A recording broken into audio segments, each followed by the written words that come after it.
மாமன்னர் திருமலை நாயக்கர் அவர்களின் 433வது பிறந்த நாள் விழாவை முன்னிட்டு நாயக்கரின சொந்தங்களே அனைவரும் மதுரை நாயக்கர் கோட்டையை நோக்கி அலைகடல் என அணிதிரண்டுவாரு.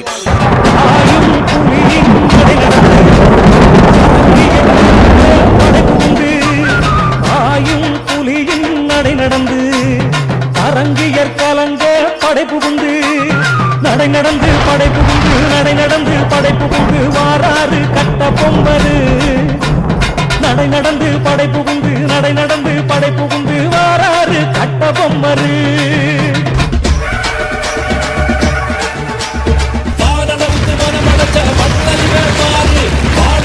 நடந்து வந்தா வணங்கி நிற்கும் ஊரு வானடவுக்கு மனம் படைச்ச வள்ளலி பாரு வானெடுத்து நடந்து வந்தா வணங்கி நிற்கும் ஊரு தென்னகத்து சிங்கமன ஊருலக கேளு இவன தூர நின்னு பார்த்தா ஐயனார போல பக்கம் வந்து பார்த்தா பச்சை புள்ள போல எதிர வந்த கண்ணு எமச்சது